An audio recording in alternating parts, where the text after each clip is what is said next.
How are we going, folks? Welcome back to the Nightmare Cabin, and we're going to be doing an album review.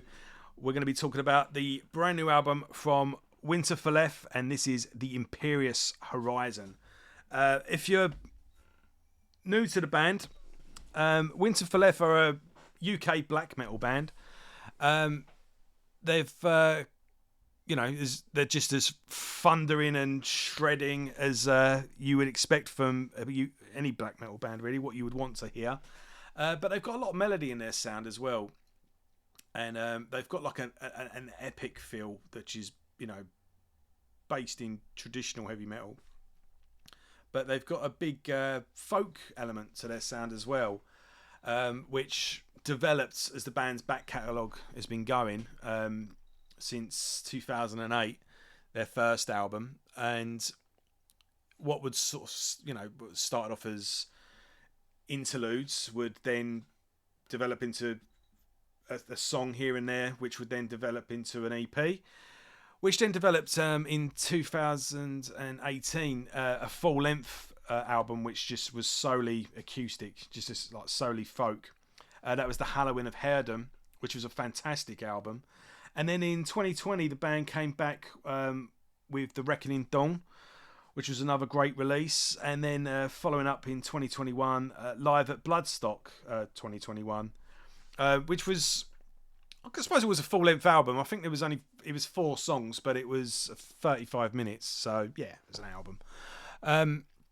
But yeah,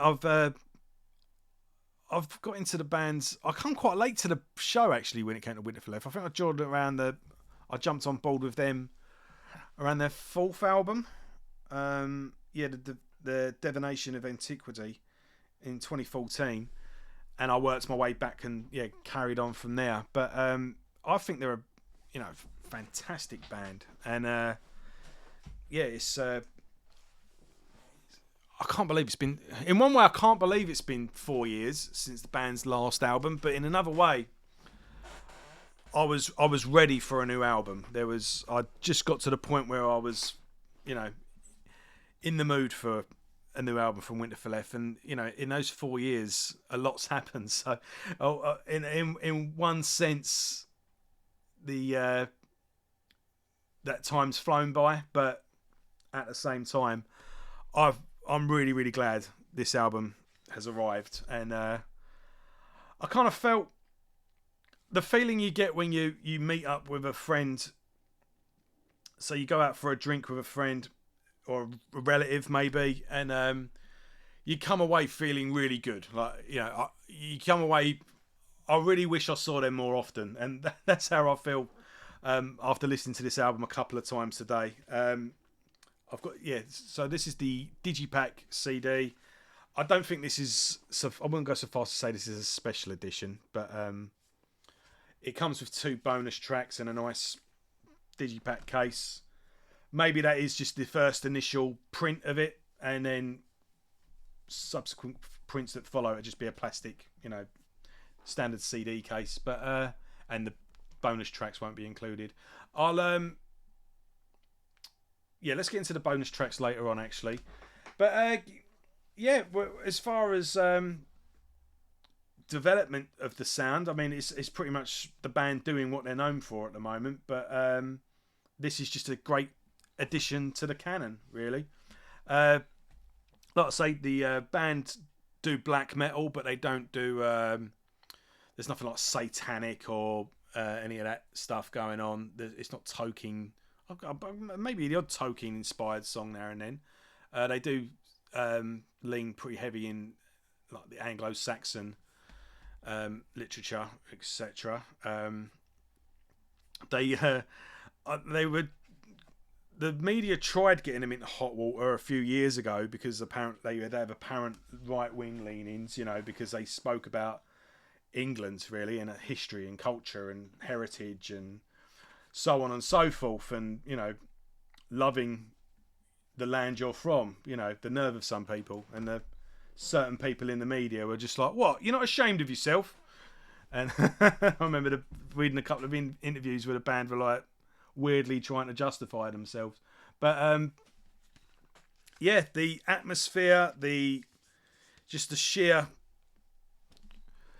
epicness. Although I can't think of a better word, but it's everything you've got. The band's just, come out all guns blazing, amazing, this shredding, thundering riffs, pummeling drums, and then the songs just always build up to this euphoric climax, and the melodies that come in later on. It's Winterfylleth, they always sound how their albums look. Like their artwork just captures what you're listening to perfectly, and you just disappear whilst listening to this album, and it's arrived just in time for winter, I suppose. But going out on a long walk in the country, or going on a on a hike, something like that. This would be a perfect soundtrack for it. So let's get into the tracks. So we start with First Light, which is a kind of keyboard based introduction, quite ambient, quite nice and atmospheric, builds things up. Kind of it reminded me of Shadow of the Beast. Does anyone remember that game? About 100 years ago, I think it was on a Commodore 64, and it would have this cool atmospheric keyboard soundtrack, and it reminded me of Shadow of the Beast. Kicking in then properly with Like Brimming Fire, just absolutely furious, and it just hits you like just this hurricane. You just get this hail of sound, again pummeling drums, shredding yet melodic guitars, harsh vocals. It's just this harsh wind just constantly on your face. Just like the front cover, harsh, unforgiving, brutal, yet ultimately breathtaking and beautiful to behold. And it just, they're back basically with that one. The album hits you with a free punch attack, really, with Like Brimming Fire, Dishonor Enthroned, and Upon This Shore. Dishonor Enthroned pretty much carries on like Brimming Fire, but as the song goes on and it builds up just layer upon layer, and the intensity grows, and in the second half of the song, just as the song gets more and more intense as it goes on, keyboards sort of orchestration just seeps into the song, as well as melody as well, and it's just this brutal attack again, just this, it just goes on and on and on, and then this orchestration comes in, and then these melodic guitars, and like sun breaking through dark clouds. Just think like the harshest, you've just gone through this storm, and then the sun just breaks through. That's the atmosphere that the song conjures up. It's absolutely stunning. And Upon This Shore, Upon This Shore, just carries on like that as well. You've got 3 fantastic tracks opening the album, bang bang bang, and they're all about 7 minutes each as well. Then we get the title track, which starts off beautiful and ambient, and then it kicks in with a simple and beautiful melody. It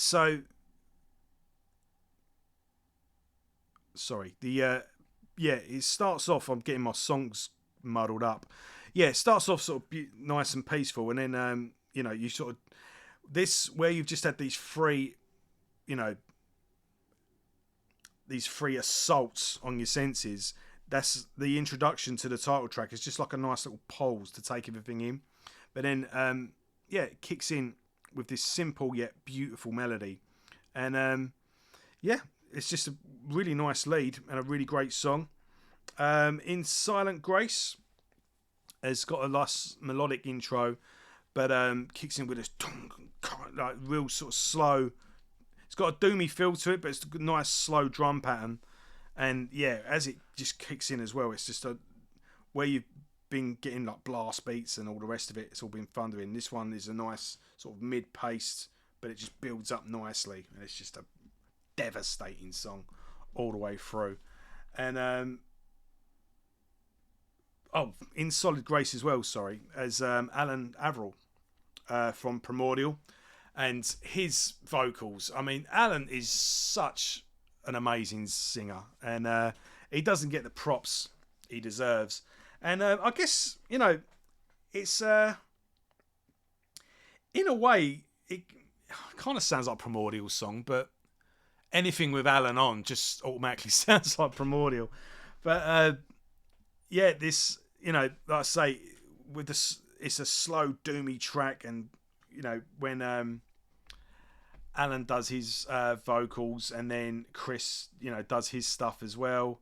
It's a unique song, and it's a standout track, and I really hope at some point Alan gets to do the song live. I mean, I'm sure it'll be at a festival or something like that.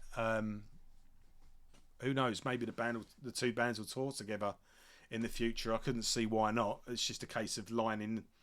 Excuse me. It's just like a case of timing in both the band's schedules, really. But yeah, In Silent Grace is definitely a standout. And then off the back of that, you get the Edge of Tyranny, which completely flips the script again. So where the Imperious Horizon takes you on a bit of a journey, goes in different directions, then Silent Grace, you've got the slow, devastating, brooding song with those fantastic vocals over the top by Alan Averill. Then the Edge of Tyranny kind of comes in, and that's a bit more straightforward.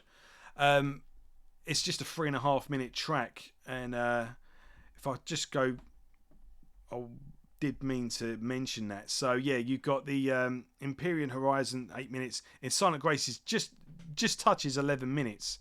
So Edge of Tyranny comes in at 3.5 minutes, or 3 minutes 50 seconds. Sorry. And this is a real straightforward black metal number. I mean, this is something that you would hear off the band's demo. Like, if this is something that all the other elements, you can forget about them for now. This is straight down to the nitty gritty black metal. It's awesome shredding in the verses, just what you would expect from a black metal song. And then it kicks into this dirty punk, almost like punk riff with and a punk rhythm. So it sort of reduces down at half speed into this real like nice, cool, like a punk riff, and it just works. It's nasty, it's dirty, but it's nice. It's real good stuff. And then we get Earth and Sorrows, which is a instrumental, which is just nice and folky, like we've mentioned before. You always get that with a band in one form or another. So yeah, that's just under 3 minutes as well. So you've got this nice little instrumental, and then the closing track, The Insurrection, which is just, again, it starts off as you would expect, and then it kind of goes. You've got like a nice riff that kicks in halfway through again. And I say, when I mentioned To the Edge of Tyranny, it was kind of punky. This reminds me a little bit of Killing Joke. It's good, not in terms of sound, but in the way of the atmosphere. And then that builds up with this chorus later on, and then some keyboards come in later, and then it just kind of just builds up, and then just sort of builds up into this climax, and it just brings the album to a close really nicely. So yeah, you've got a stunning display here. 3, 4, 5, 6, 7 tracks. Only one of them is under 4 minutes. Only one of them is under 7 minutes. But and then you got a 10-minute epic in the middle with Alan Averill guesting, and then two interludes really. So it's just under an hour long in total. But this is just a monumental piece of work and a great addition to the back catalogue, really. I don't know. I think if you're new to the band, this is just as good a place to start as any. But I mean, my favourite album by the band is the Mercian Sphere. I do think that album is a masterpiece. But mind you, the Ghost of Heritage, the debut album, is a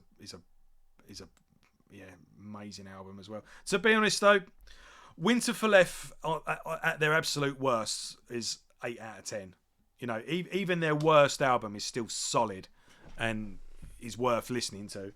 So if you're new to the band, there isn't really a wrong answer, but yeah, I would say this is as good a place to start as any. But maybe the first 2 or 3 albums is, I think, it was generally regarded as the golden period for the band. Yeah, so you do get 2 bonus tracks on this.